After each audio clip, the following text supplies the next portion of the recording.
All right, thank you everybody for joining us today. My name is Jason Bradshaw.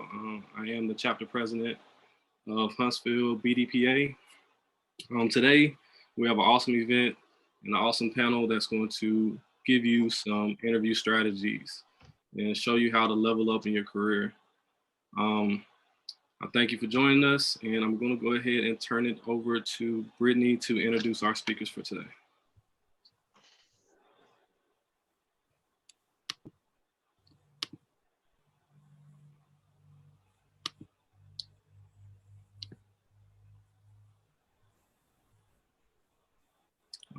You're on mute. Can you guys see me? Yeah, yes, ma'am. We can see and hear you. Okay. One of the things we like to do is allow our students to actually participate in our events. And Shakira,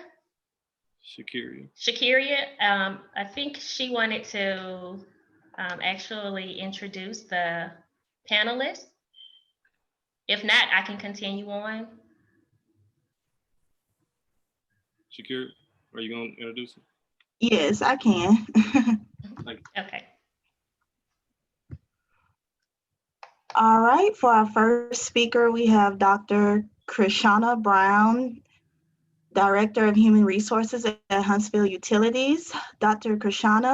Chris Brown is a native of Huntsville, Alabama, with over 20 years in the HR profession. Chris has worked in a variety of industries that encompasses her HR experience, from staffing, retail, manufacturing, telecommunications, defense contracting, and currently the utilities, municipality industry as the Director of Human Resources for Huntsville Utilities.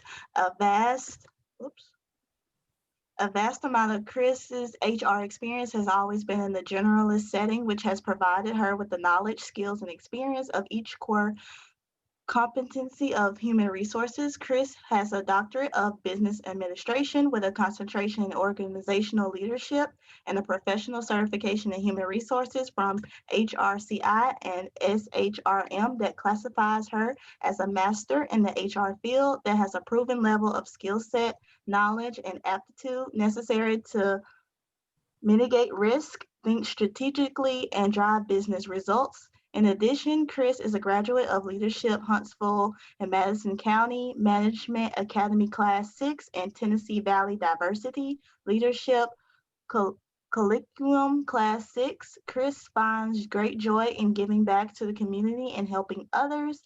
In the past, she has helped with Habitat for Humanity, the Boys and Girls Club, American Red Cross, Meadow Hills Initiative, It Takes a Village, Comcast Cares, and many more. Chris currently volunteers her time in the community through her sorority, Delta Sigma Theta Incorporated, and is on the board of directors for the Alabama Kidney Foundation, Huntsville location, Drake State College Business Office Advisory Board, Calhoun Community College Co-op Advisory Board, member of the Junior League, Huntsville, and the Women's Economic Development Council, Huntsville, and many other organizations. Chris is married to a wonderful husband and has 2 awesome boys. In Chris's spare time, she enjoys running her women's clothing boutique, spending time with her family and friends, traveling, crafting, shopping, and exercising. Good evening, everyone. Good evening. Thank you. Good evening. Next, we have Miss, is it Siddeeqah? Am I pronouncing that? Siddeeqah Johnson, Training and Talent Management Specialist at Mazda Toyota Manufacturing. Siddeeqah Johnson is the Training and Talent Management Specialist for Mazda Toyota Manufacturing. In that role, she plans and executes the training and development strategy for the organization. She is also the owner and CEO of Staff Learning Innovations, LLC, which provides performance and training consulting services to organizations. Johnson holds a Master's of Education degree in Adult Education and Training. Good evening. Thank you. Good evening. And now we have Mr. Rafael Santos, Chief Military Personnel Division at USASMDC. Mr. Rafael Santos is the Chief Military Personnel Division, U.S. Army Space and Missile Defense Command. Prior to that, he was the Deputy Director, J1, U.S. Southern Command, U.S. Southcom. He is responsible for the managerial oversight, advice, and guidance for all aspects and functional areas of U.S. Southcom's military and civilian personnel programs to include manpower, active and reserve military strength management, civilian personnel, awards, evaluations, and personnel operations. The scope includes support to over 3,000 military and civilian personnel working in 26 different countries within the U.S. Southcom area of focus. Prior to civilian government service, he has completed a 28-year military career as a human resources warrant officer in the United States Army. Good evening, everybody. Good Glad to be here. Good evening. And Mrs. Raven Moore, who is our moderator tonight, is a Pathways intern at NASA. Raven Moore is a senior at the University of Alabama in Huntsville, graduating in May of 2021. Her major is information systems with a concentration in cybersecurity and information assurance. She is originally from Birmingham, Alabama, but now resides in Huntsville to attend UAH and begin her career in tech. While at UAH, she has been involved in numerous clubs and societies while also being awarded on the Dean's List and President's List many times throughout her college career. Raven is also a Pathways intern at NASA, which she began in January 2020. While at NASA, she has worked on a variety of projects concerning vulnerability and patch management with the Security Office, and her most recent assigned position has been developing code to automate mundane tasks to optimize the efficiency of NASA's workforce. While she does not have a set in stone long-term goal for her career, she is looking forward to taking on all projects she can get her hands on to broaden her IT experience. All right. Hello, everyone. All right, Hello. thank you, Carrie, and I'm going to go ahead and turn it over to Ms. Raven Moore. Perfect. So hello, everyone. I want to start off by saying hello to my panelists. Thank you all for volunteering your time, and also hello to any guests that we have. I hope that everybody's had a great day so far. Thank you, Shakiria, for the great introductions of everyone. So like she said, I'm Raven Moore, and I'll be leading the questions and conversation for tonight. And for me, bios can be a little overwhelming with information. So I just want to start off by giving each panelist a chance to just say your name again, and then also, I guess, say what your main role in your everyday life is. And I'll start off with Ms. Johnson. All right, good evening. So my name is Siddeeqah Johnson. I am currently the training and talent management specialist for Mazda Toyota manufacturing. So my primary responsibility is to develop the training strategy for the 4,000 members that we will have eventually, and also to develop some of the processes and systems for talent development. So really, my core functions are how do we teach our members, and then once we have them in the door and we teach them, how do we keep them there and develop them? And then I also have my own performance consulting and training business in which I provide services to organizations and companies that are looking to solve performance solutions and are looking for support in the area of interpersonal and leadership development training. Okay, nice to meet you, and thank you for being here tonight. Now we can go to Ms. Chris. Okay, my name is Chris Brown. I am the Director of Human Resources for Huntsville Utilities. My primary functions from day to day is the HR operations, which consists from employee relations to performance, compensation training, performance management. Can't remember if I said that, benefits. Our role at my organization in human resources to provide customer service to our internal as well as our external customers. Thank you for being here. Nice to meet you. Nice and to meet then let's go on to Rafael.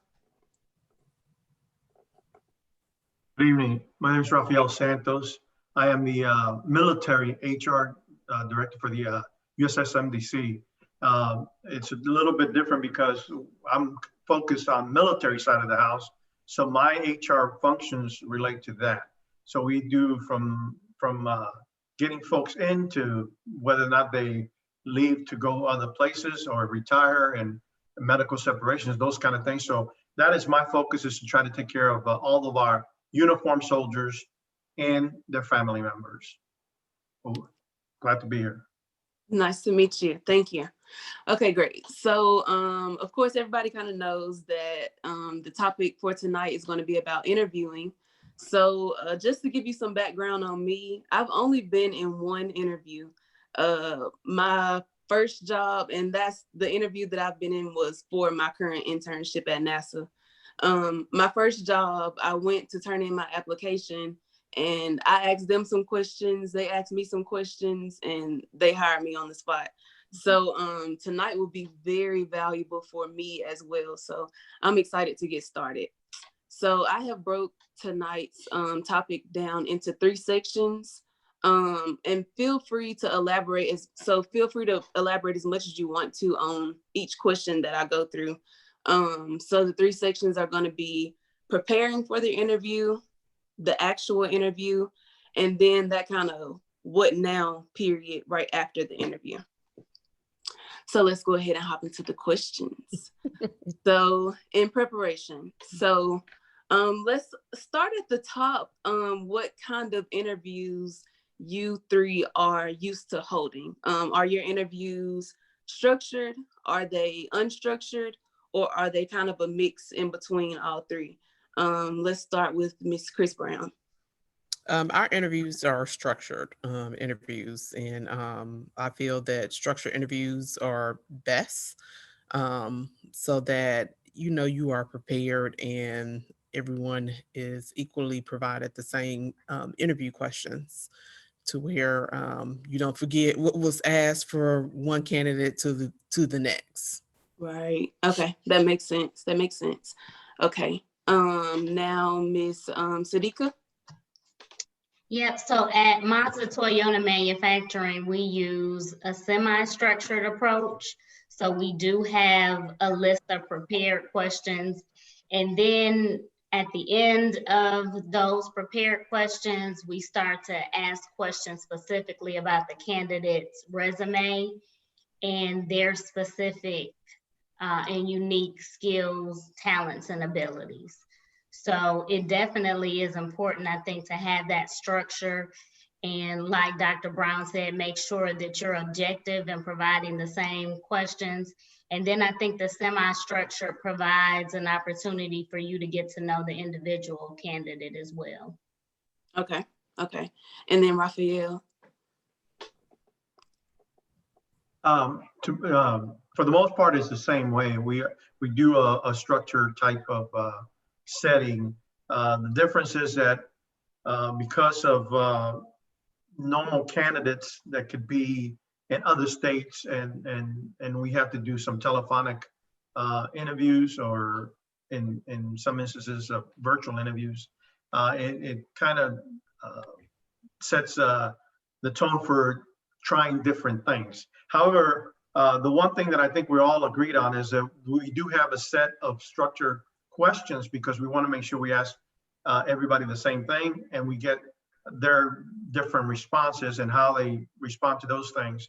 The other thing we do, I also do, is that because it's military hiring actions, we have some prohibited questions we cannot ask. So we have to adhere to those in any interview, and we get those up front from our generalists, telling, hey, these are the questions you can't ask for this candidate or any candidate, and we have to adhere to those things. Okay, so that's good to know, especially being in Huntsville. I feel like everybody's striving to have a government job. So to know that they're interviews are structured or maybe just a little unstructured every now and then. That's good to know. So let's just say if someone was to come up to you and say, hey, I have an interview, and whether it be over the phone, face-to-face, or virtual through some type of Zoom call or something, I have an interview coming up. What are the top tips that y'all can think of at the top of your brain that you're going to tell them up front? And let's go with Chris Brown first. I would definitely tell them to be prepared, practice. So do your research on the company. And when I say practice, like if you know that you are interviewing for, let's just say a customer service representative job, Okay. there are plenty of behavioral interview questions for the different positions and roles that you may be interviewing for. All you have to do is Google behavioral interview questions for customer service representative. From there, questions will appear. Get with someone, have them practice with you to ensure that you are providing all the information and using the STAR method when going through that action. But being prepared, researching about the company, because you don't want to be caught off guard by the interviewer asking the interviewee. So tell us a little bit about what you know about our organization, and then you're like a deer in headlights because you haven't did your research. So research and be prepared and practice for the interview. Okay, and that's definitely a takeaway for me. Research the company before I just show up somewhere. Yes. Okay, and then Siddeeqah. Yep, so to piggyback off that, I would say do your research on the position as well that you're interviewing for. Know what those required knowledge, skills, aptitudes are, so that you can think about your prior experience and how that aligns to this position. And then prior to, really think about some of the accomplishments and things that you have done in your prior experience that you can bring to that interview and highlight to, again, align it to that position that you're interviewing for. So know the position and know what's required to ensure that you're prepared. Okay. And then Rafael, what would be your tips that you would give somebody? I think they've all hit it on the spot, because you have to have some preparation. The worst thing I've seen is, and that's because of the nature of the beast, I guess, because as we're trying to get into the workforce, a lot of people, like was mentioned earlier, want to get into the civil service because they believe that's a stable environment for work. But you would be surprised how many people actually ask during the interview, what position am I interviewing for? and of course, that doesn't go very well. But yes, preparation, know what obstacles you think you're going to be presented with as part of the interview process, and just prepare. Just preparation. Okay. Can and I that's add? actually, oh yeah, Adam. A couple of things that I did forget to mention. One is to ensure, like if it's a phone, a video interview, is to ensure that it's free of distractions. Also speak clearly and watch your tone to ensure that, your audience is able to hear what you're trying to convey. And if it's an in-person interview, then just make sure that you bring a portfolio with you, specifically for certain positions and so forth, whatever that demonstrates your accomplishments. And if you have not been in the workforce, but even as a student, to build your portfolio and to include things of your accomplishments that relate to the position that you're interviewing for. If I may add one other thing too, that happened to me personally, is know when your interview is scheduled for. The reason I bring that up is, you notice on my bio, it says I used to be at USASMDC. Well, they wanted to interview me, and I was on my way out the door to get to the house because I wanted to take the interview at the house, not in the office. My interview was for 11 o'clock. I left the office at 10 o'clock. A little problem. We're in Central Time. Miami is in Eastern Time. So I was late for my interview. Fortunately, they let me slide and gave me 5 minutes to get to a place where I could take the interview, and they still hired me. So I was very happy about that. So you got to know every detail about who you're dealing with, where they're at, and like I said, preparation. Oh, wow. Okay. Definitely. Actually, that was something that was one of the next questions that somebody asked around what you and Chris just said.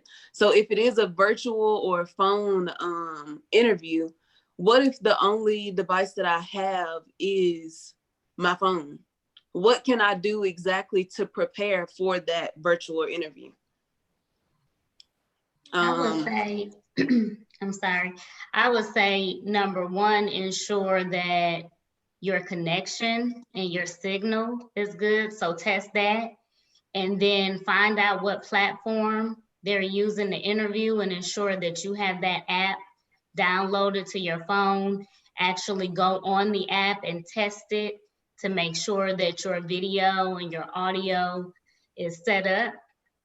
And then, like Dr. Brown said, be in a place where you are free of distractions. So find somewhere that's going to be quiet, that you're going to be able to focus and stay on task. Because as an interviewee, I've had interviews where my children were not contained and just showed up in the video. So ensure that you are in a setting where, you know, you have quiet and you can be focused and not concerned about what's going on around you. And like Rafael said, he had to kind of maybe pull over and find somewhere where he could stop and focus on that interview. So just plan for the interview, right? And know where you're going to conduct it, and know that your technology will support, and make sure your phone is charged. That's another big one. And so just prepare in the way that you would prepare for a face-to-face. Plan it in the way that you can be successful. Okay. I know Rafael and Chris, y'all already kind of hit on it. Did y'all have anything else to add on when it is a virtual interview? Any specific tips or tricks that you all can say, make sure you have this together before you log in for that interview? I would agree with what Ms. Johnson said. In addition to, prepare just as if it's an in-person interview. Also, you'll want to make sure that you're in the room as well that's not busy, that's free of distractions, because doing a video interview, you want them to concentrate on you as the candidate and what you're seeing, but not particularly looking what's on your wall or what may be behind you. Definitely don't take it in the bathroom or bedroom, but see if you can find a quiet room that's free of distractions and free of, like I said, distractions from noise to things that may be hanging on your wall that will keep somebody eyeing at what, paying attention to that versus you. Okay. And then Mr. Rafael, anything to add on? No, I was just gonna say, all of that is spot on. One of the things though that I kind of have to remind people is that the fact that you're getting an interview means that at least your resume looks good enough to hire. So they just want to make a decision. It means that all the candidates' resumes are good enough to hire, and they just want to kind of wade through all that to decide which one's the best fit for this organization. So that's why you need to know what the company's all about.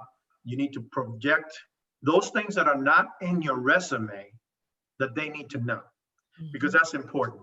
One of the other things that I did why I got hired is a lot of people do not like to put on their references for whatever reason. And I found that I always end my interviews with, because they always ask, what makes you think you're the right candidate for this job? And what I tell them is my qualifications you have in front of you. So whatever I tell you is what the other candidate's going to tell you. The proof is in the pudding. Call my references. and they'll tell you if I'm the right person for the job. And it's worked so far. Okay. I like that. I'll have to, that's one of my takeaways. Okay.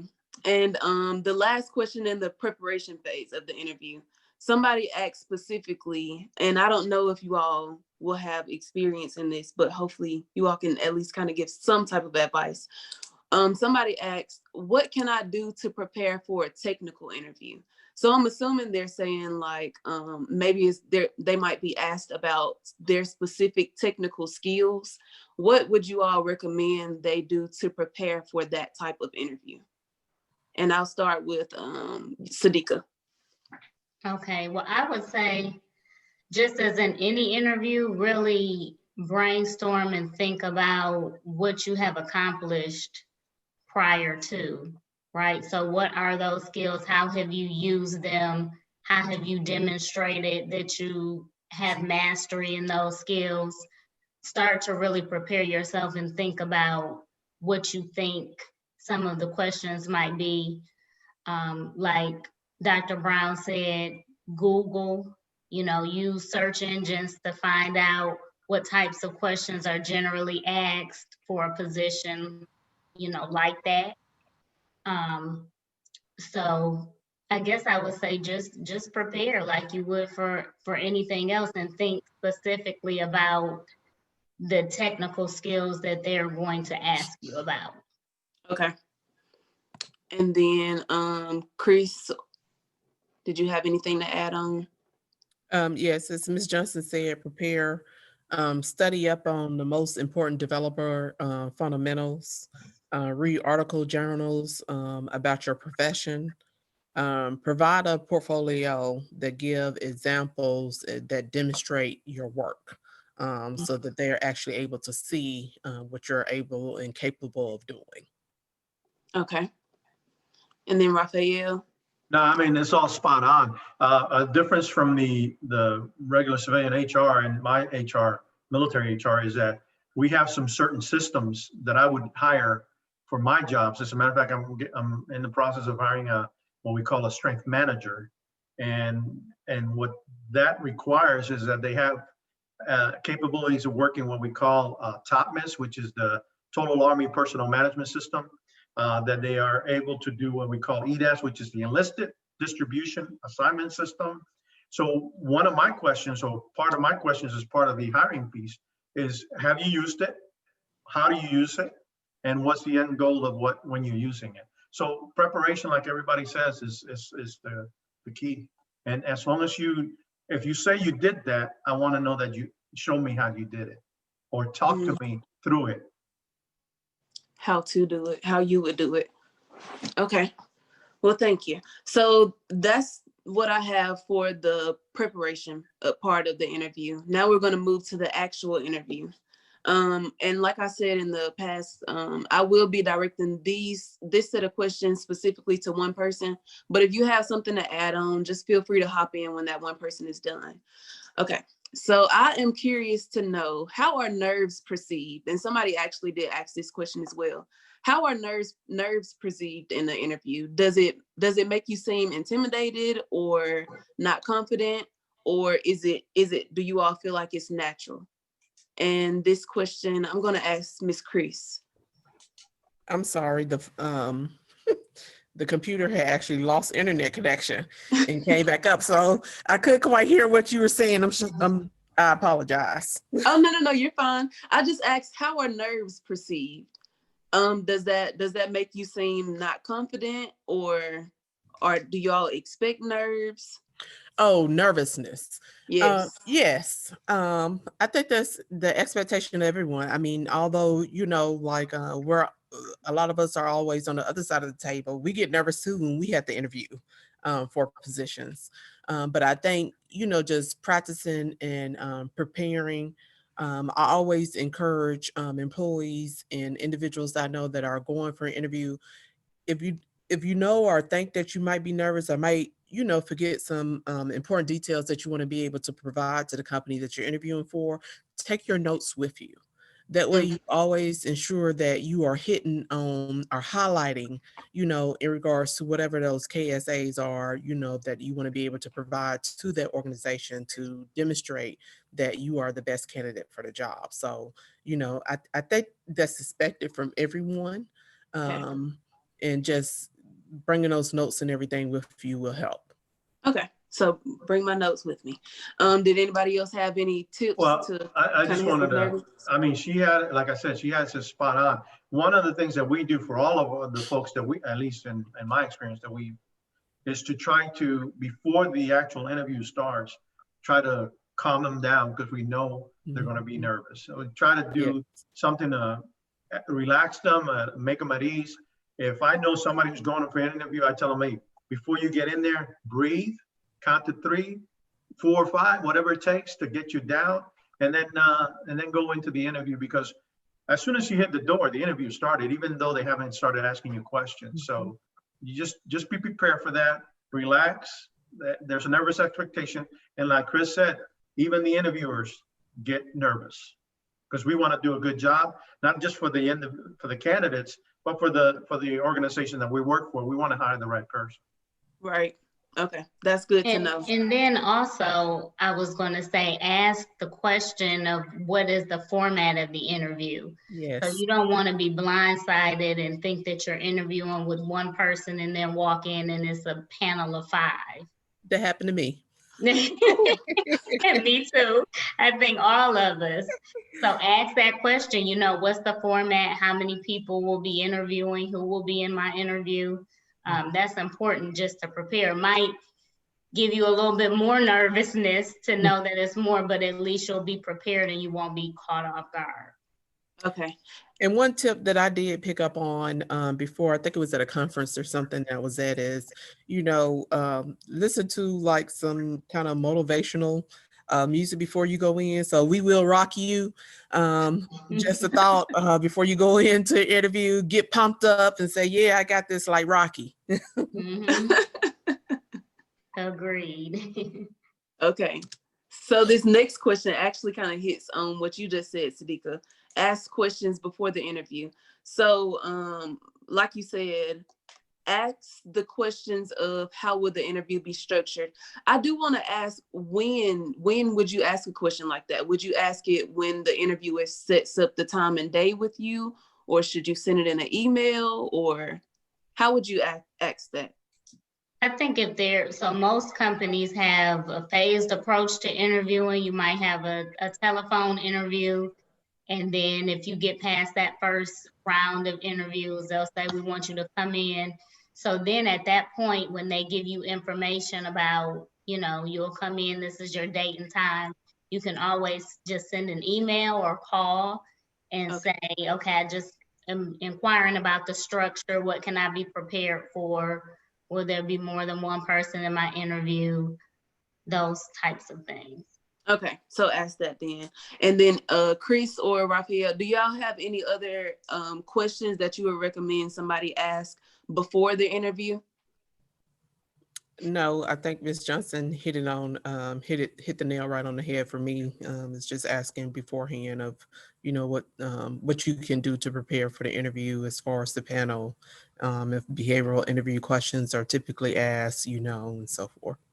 Okay. I agree. Okay. And then, so my next question is, what if my experience is not necessarily with a company? What if it's with a church or an event like such as BDPA? BDPA hosts events around teaching people technology related skills all the time. So what if my experience is around doing things like that and not with an actual company? How can I let the interviewer know, hey, I do have these skills. It's just not with an actual company. How can I get that message across? I'll direct this question to Rafael. Well, that happens a lot in the civilian hiring, military civilian hiring actions, because it's a lot of folks. One of the biggest challenges for them is that they don't think that because they did it in a structured setting that they should take credit for it. Right. And my thing is, when I talk to my employees, is that if you did it once, you've done it. So always take credit for what you've been able to accomplish. It doesn't matter the setting. It matters the experience that you've gained. It matters the training that you've gained. So it doesn't, to me, it doesn't matter the setting, and to most people it doesn't. But when I ask you, hey, how do you do that thing that you're getting credit for, you should be able to provide me the right response. Take credit for what you've learned, take credit for what you experienced, but don't take credit for something you haven't done, okay? And as long as it's done and you can show it by your performance, it shouldn't matter. And that's the way I believe. Okay. Chris, do you have anything to add on? I agree with Mr. Santos. The same, no matter where you're working, even if you're volunteering, pull out those relatables to the position and that you're interviewing for, so that you can demonstrate that. Okay. And then Siddeeqah. Yeah, same thing. We see that a lot with production team members that we interview, because a lot of them are coming straight out of high school. Right. And so we tell them when we start the interview, you know, you might not have professional experiences to align these answers to, but think about volunteerism, think about church involvement, think about personally how you demonstrated leadership. And so same thing, just honor those experiences and know that they are as important as some of those professional experiences. Okay. Okay. And now I want to ask if you all could describe ways an interviewee could use the STAR formula to answer a question. I guess maybe you all can provide maybe a sample question and like what kind of answer you would be looking for. I guess I'll start with Miss Chris. All right. Well, I researched that to provide just to go out there to see if it provides questions and answers. Okay. And it does. I was surprised, but I Googled and I said behavioral interview questions and answers, and voila, it came up. So there you go. Individuals are able to research that too and get a appropriate answer. So one of the questions that I found that I picked out is something that may be common within the interview, and that's of how to be able to deal with conflict.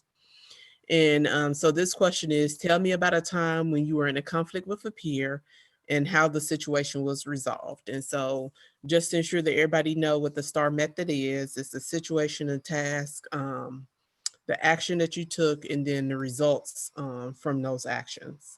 And so from that sample question, the sample answer that was provided here was, I had a sales manager who's great about stepping in to help when members of our team were struggling with meeting goals. However, she had a single approach that didn't work for everyone, and members of our team were getting frustrated and felt that they were being micromanaged. I suggested that I sit down one-on-one with our manager, having heard the frustrations of the team. I avoided us all sitting down because I didn't want her to feel ganged up on and become defensive.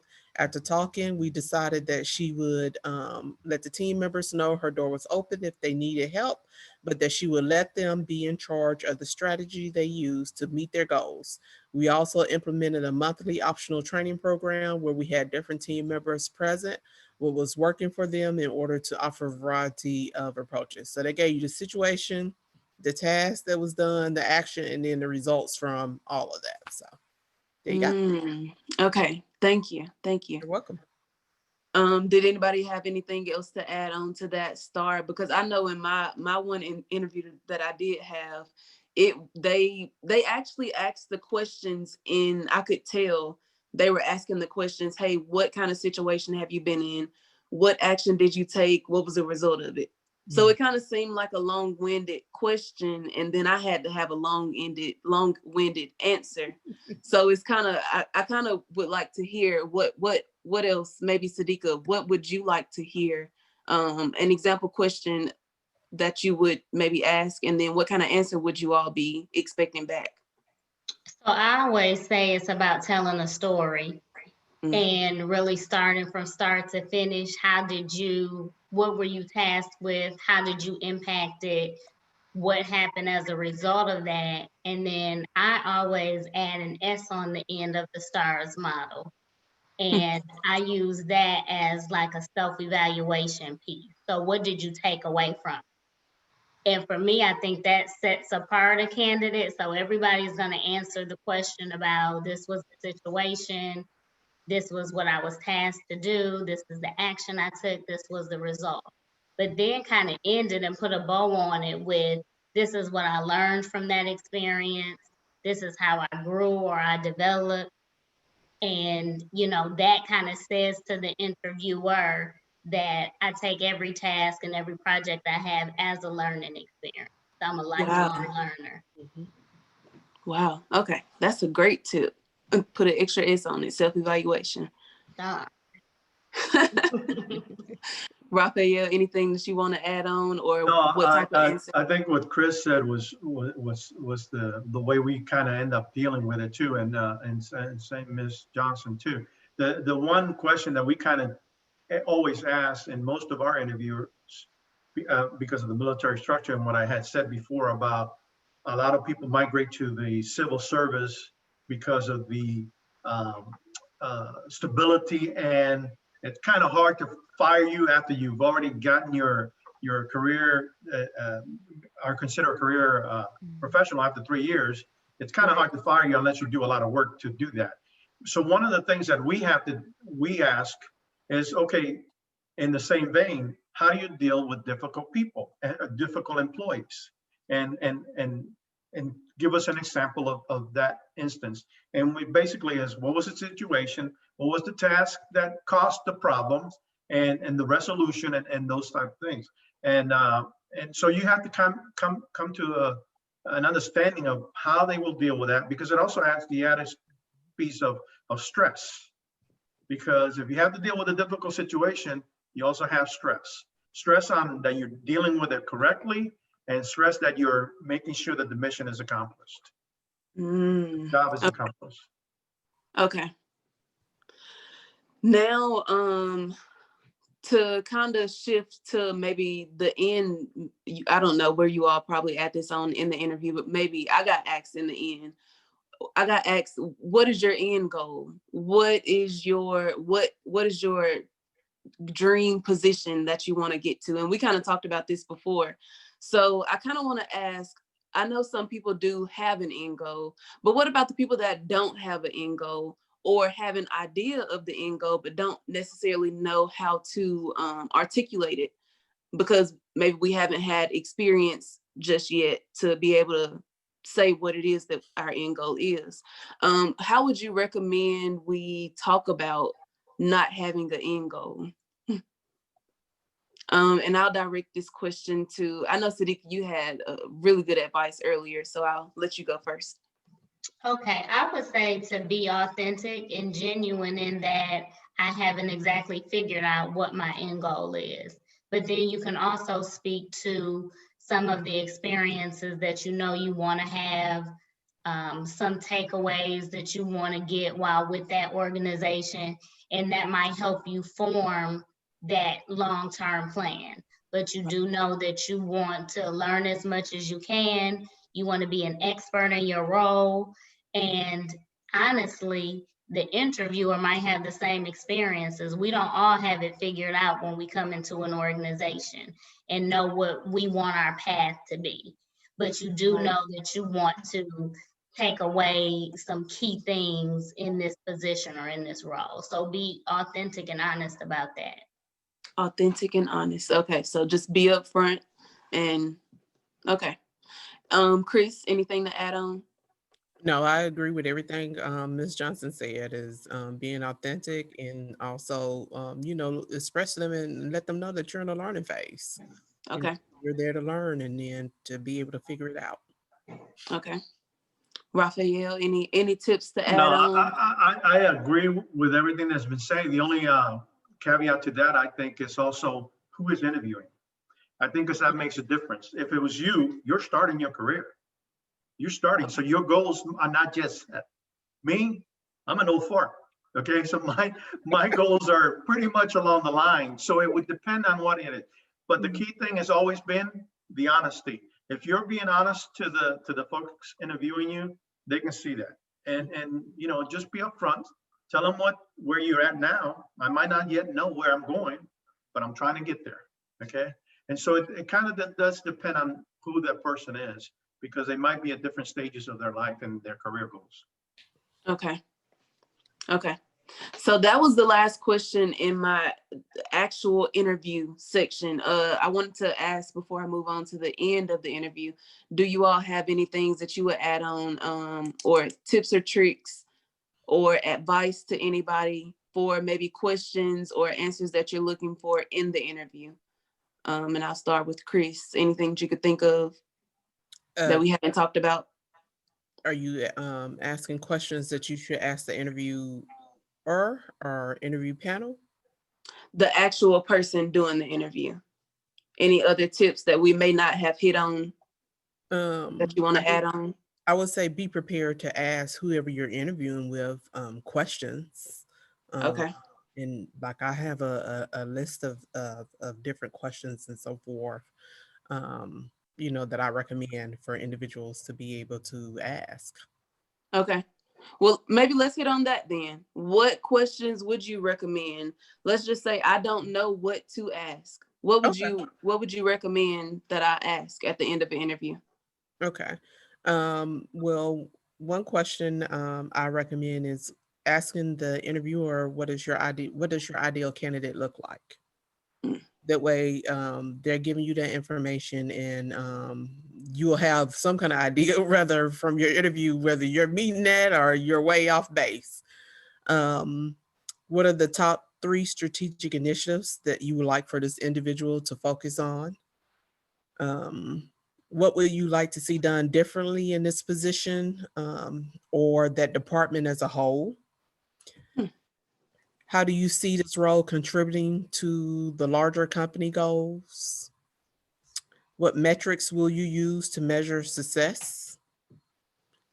What do you see as some of the challenges or roadblocks one might come up against in this role? And another one is, you know, if I was to speak to an employee at your organization, what would they tell me that they like about working for you or for the company? And in generality is, you know, asking if they have any questions or concerns about your qualifications. Okay. Okay. I'm definitely going to have to rewatch this video and write those questions down. I can send it to you as well. Okay. Thank you. Siddeeqah, did you have any questions that you would recommend somebody ask at the end? I think Dr. Brown hit on all of those.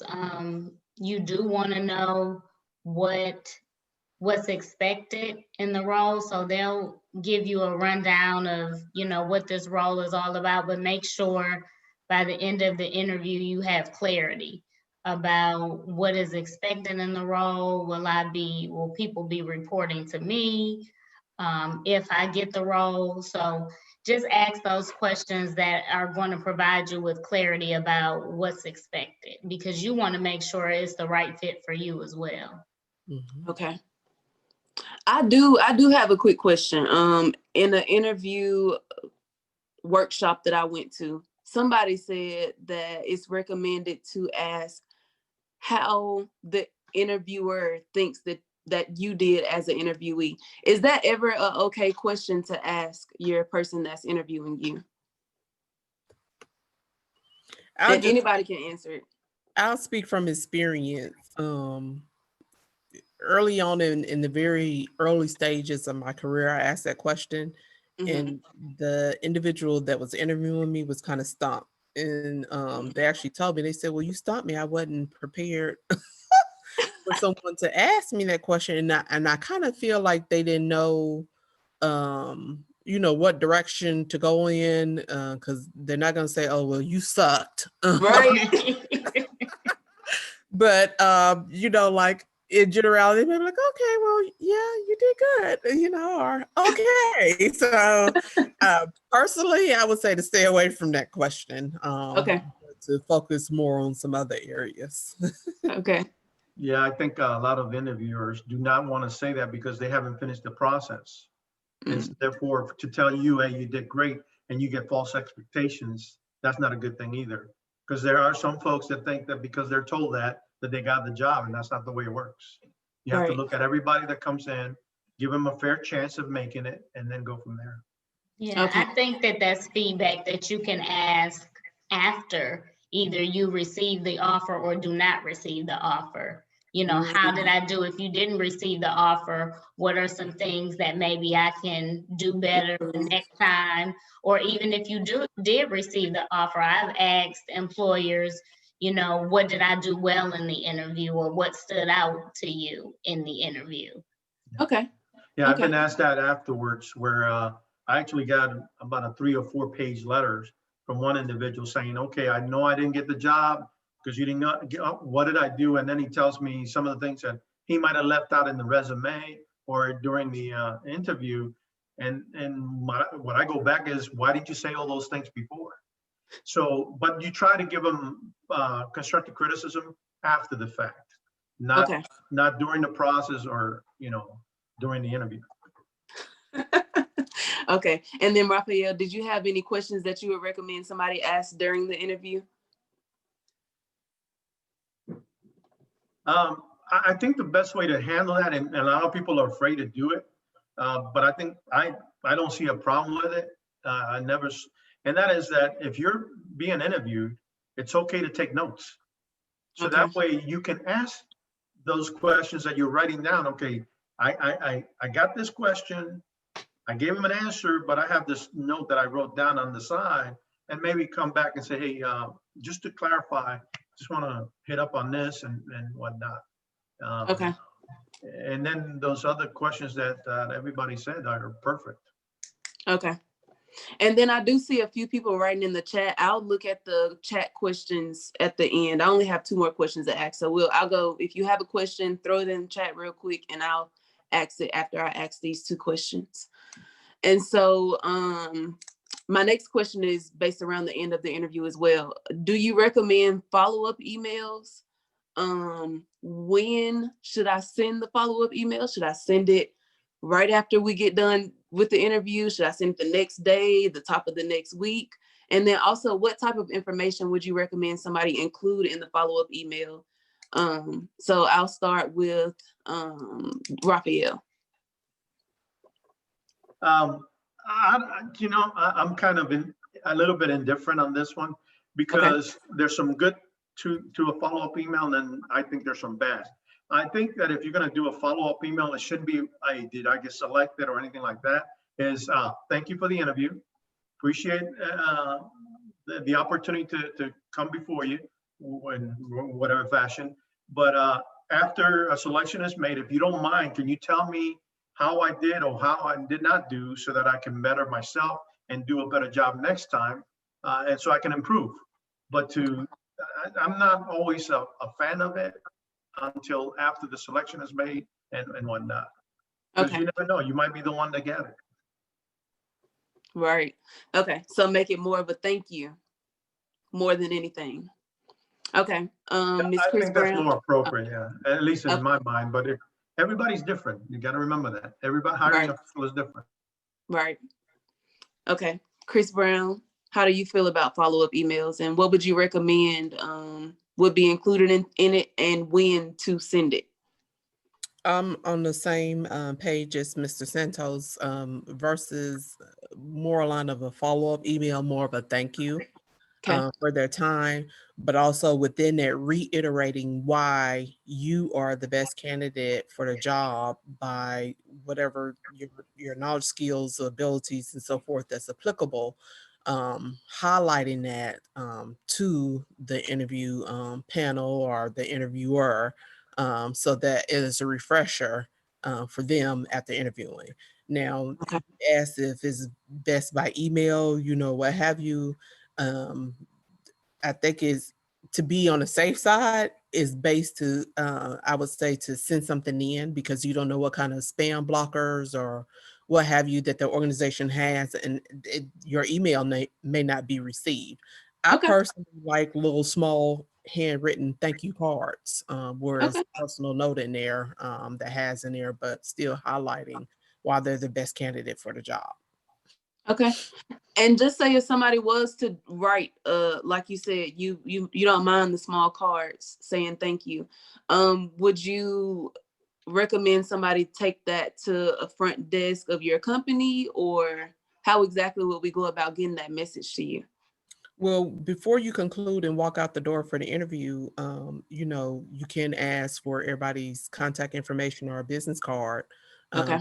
That way you have that information, and you also have the address of where you're going to be able to, if you're interviewing in person, or to be able to find the company address that's listed in the directory. You know who you're interviewing with, so you just make it to their attention. Okay.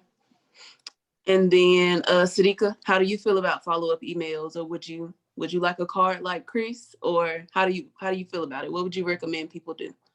I think follow-up emails are a good idea so you can stay top of mind for that employer.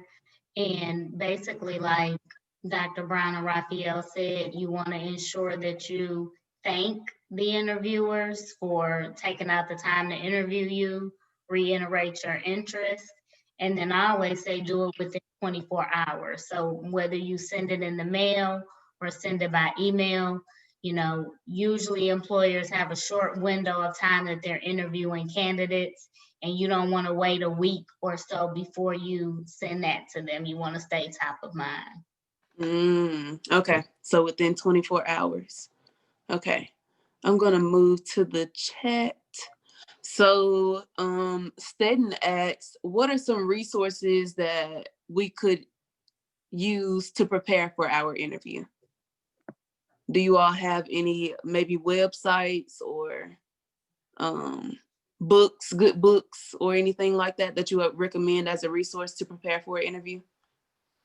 A lot of your search engines have resources on there. So like Indeed, Career Builder, Glassdoor.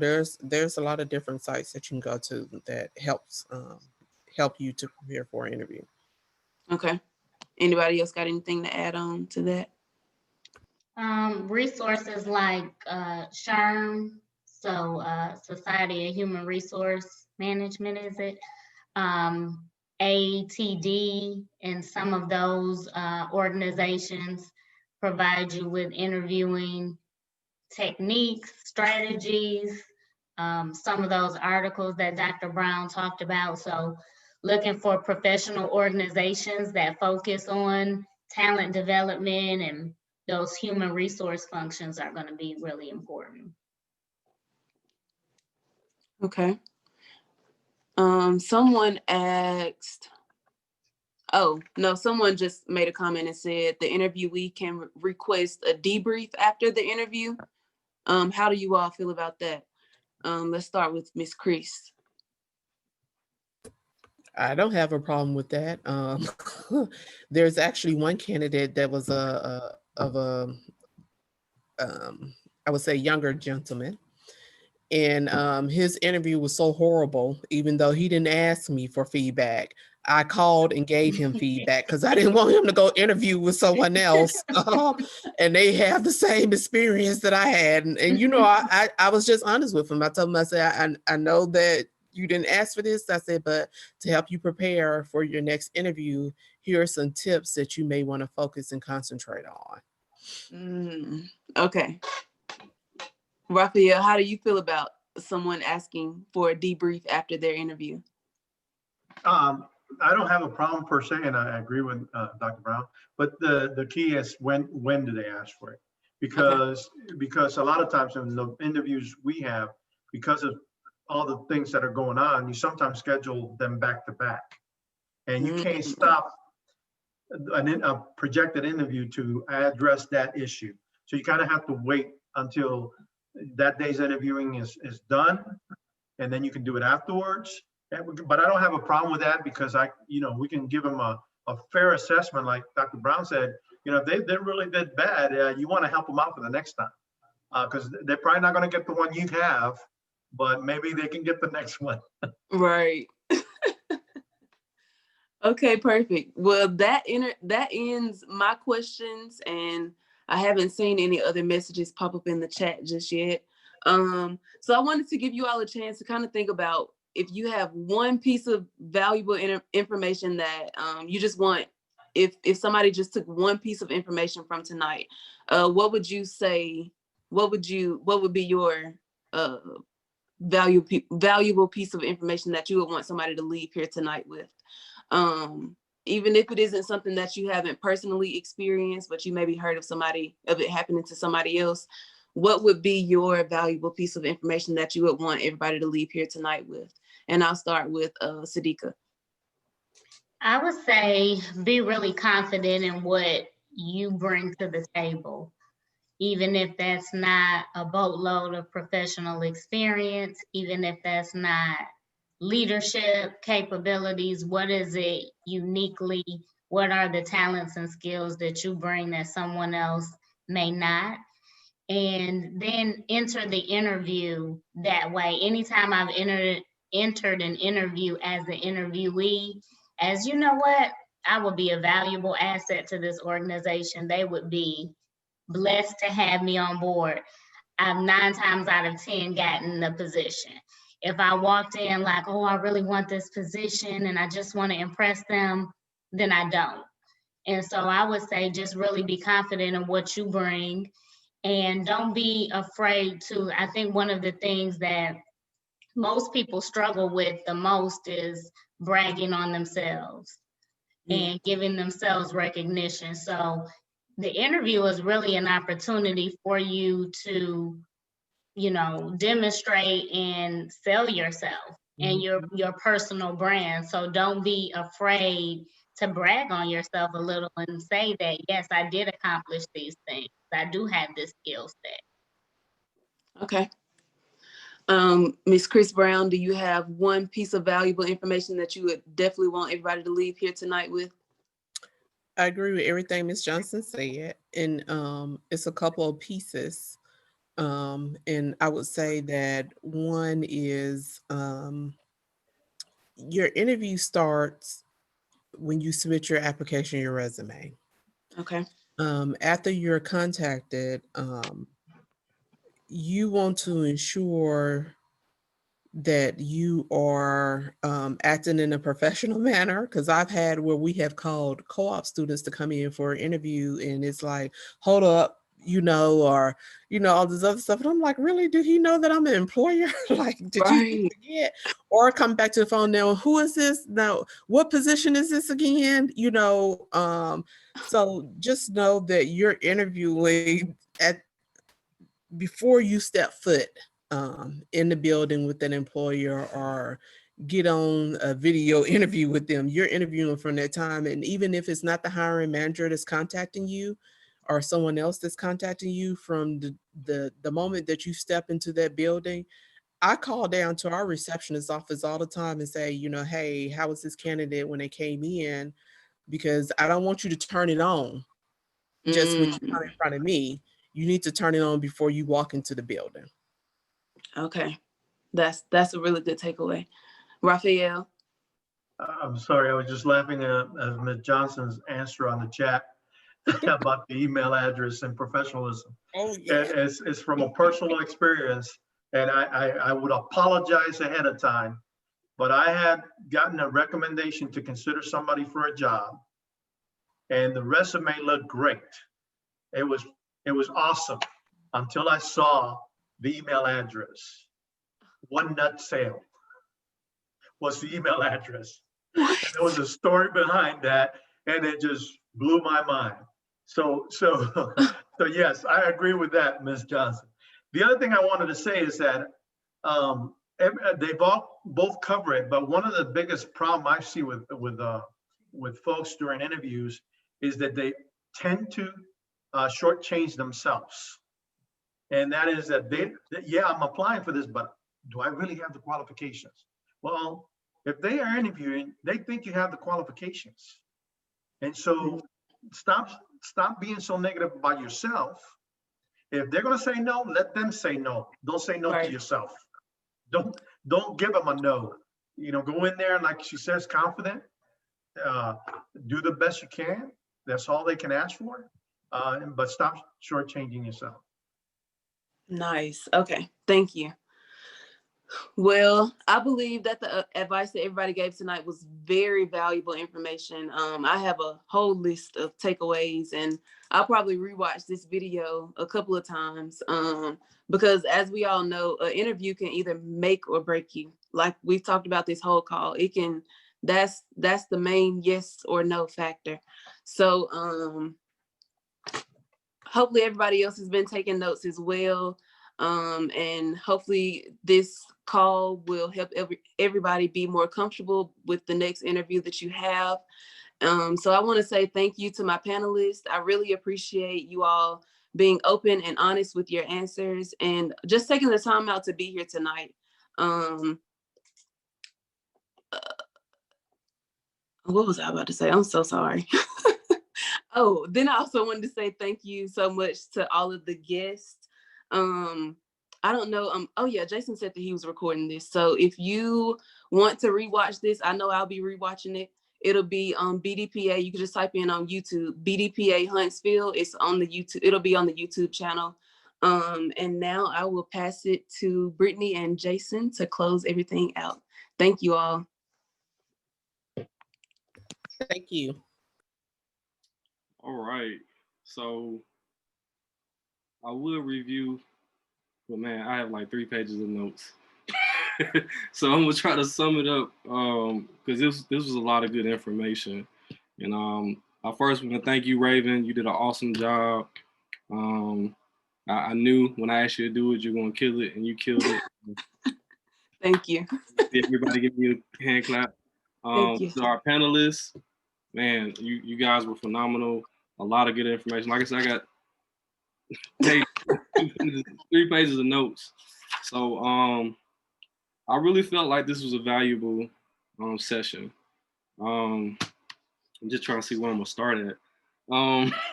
So the main thing I got from all 3 panelists was preparation. You definitely have to prepare for your interview.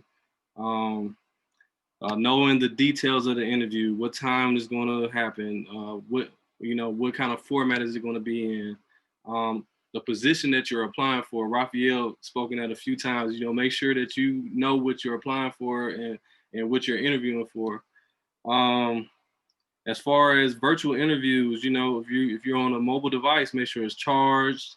Make sure you don't have any distractions in your background, and that includes terrible towels and things of that nature. Make sure that you are the focus of the interview. Man, there's so much more. Some of the other things that I felt were valuable that I said I need to start using is taking notes to the interview to help me prepare before the interview, and also taking notes during the interview. That's something I never thought about doing before. Then, sending emails beforehand, asking how you can prepare for the interview. What is expected of me at this interview. And then some of the more confidence kind of building things is taking credit for some of the things that you've done in your, in your experiences and things that you learned and accomplished and training that you've taken. Man, just like I'm trying to pick notes off. One thing Rafael said that I never thought to do, and I feel like if I ever interview again, I'm gonna use is include your references and then refer to your references during the interview. I was like, man, that's a good idea. And Dr. Brown was said that we need to Google common questions that are asked during these type of interviews. I think Siddeeqah said, be prepared to elaborate on your resume. So these are like some very, very good high points to think about, during your next interview. And then, even the follow-up, I think the way that I wrote it down was make it a thank you instead of a follow-up. Instead of make it a thank you for interviewing me instead of a, hey, how did I do? Or, did I get the job? Make it more of a just thank you for having, letting me interview, and I appreciate your time, and to do it within 24 hours. And then just the takeaways, I'm gonna call it the most valuable takeaway that the MBT, like right now. Be really confident on what you bring to the table. Enter the interview with that same confidence. And I thought that was great. Dr. Brown said your interview starts as soon as you hit submit on the app. And I'm like, wow, you know, that puts it in a different perspective. And then Rafael said, don't shortchange yourself. So, you know, I think, you know, that, man, I still missed a lot of stuff, but I'm gonna leave it at that. But I definitely appreciate all the, I'm sorry, my kids just got home. Hello. Hey, say hey to everybody since you came in. Hello. All right. So thank you all for giving us all that information and just really, you know, like I said, I feel like anybody that's on the call or will watch this video is going to get a lot of insight from you three distinguished, you know, panelists, and Raven, you know, just really the way she articulated and brought it home to make it personal, really just drove it home. So be authentic and honest, express where you're at in your career, recommend questions. I mean, just, yeah, there's a lot of good stuff in here. Jason, there's one other thing I want to add right quick to piggyback on what Rafael said in regards to references. One other thing that you can do and that I have done in the past of before leaving the interview, and I left a packet with the interview panel for them to be able to refer back to, is I included my performance appraisals because my manager rated me and my jobs have been in human resources. So they're able to see the feedback that my manager gave me and what I have done good on, what may be some areas that I need to improve on. And so it gave them an idea. Now, I would say if you have a horrible performance appraisal, don't include that in your packet. But that's something else as a takeaway as well. Well, thank you. Intern used to call that a brag sheet. Brag sheet. Yeah. But in closing, like I said, I just want to thank everybody for being here today. This was an awesome call. We definitely are going to put it out on YouTube, like Raven stated. I'm going to talk with Stead and see if we can get a little intro video or something going on in front of that and post it out there. But I really appreciate it. I think this was valuable information. Like I said, 3 pages of notes myself, because the next time I get an interview, but I really appreciate it. Everybody in the background that helped put this together, Brittany, Stetton, I really appreciate you. Shakiria, thank you for coming in and reading out to everybody. Raven, awesome job. And let's and on that note, I will go ahead and conclude it. Brittany, do you have anything? I just wanted to say, girls, well, ladies, good job. We at BDPA are the professionals. We like to allow our students to get experience with public speaking and just get comfortable with articulating themselves, reading in front of a crowd and all. So thank you, ladies, again for volunteering to help out with the event. You did a great job. And to the panelists as well, thank you for your time. And I'm gonna piggyback on that. Raven and Shakiria, level up 200. Can you do this one? So be ready. And if for y'all that don't know, Shakiria moderated our last level up. She did an awesome job as well. I felt like having that generation moderating would be more appropriate because they, you know, there are the people who are going to be benefiting from this information. And so in closing, just thank everybody for being here. If you want to find out more about BDPA, you can visit us at bdpahsv.org or bdpa.org for the national. And panelists, if people want to get in contact with you, how can they do that? I'll start with Rafael since you got your mic unmuted. No, I had wanted to say thanks for the opportunity. I didn't think I was going to bring anything to the plate, but I hope I was able to contribute a little bit. but it was awesome to hear Ms. Johnson and Dr. Brown talk. It pumped me up. So I was really happy to be here. And like you said, your assistants were pretty awesome too. But I appreciate that. And as far as getting a hold of me, the best way really is my personal email, which is santosrafael@hotmail.com. And you know my work email, so you can give that out too. But either way, I was just happy to participate. Hopefully I brought a little bit of something to the discussion, but it was like you learned, I learned, you know, so that's the whole purpose of this thing, is that we get something out of it as well. And I got something out of it and I appreciate it. Thank you. And Siddeeqah? Yep, so I want to say thank you again, just for having me on. I feel like I learned so much from Rafael and Chris that I can take as an interviewee. And so this has been extremely helpful and just a great evening to share those strategies and to be able to hopefully support and help, especially the younger generation, to prepare and get ready for interviews. So I'm delighted to have been a part, and you can reach out to me. My Mazda Toyota email is my first name, siddeeqah.johnson@mazdatoyota.com. You can look me up on LinkedIn as well. All right, thank you. And Dr. Chris? Same here. I learned a lot today, and I appreciate everyone taking the time out to be able to tune in.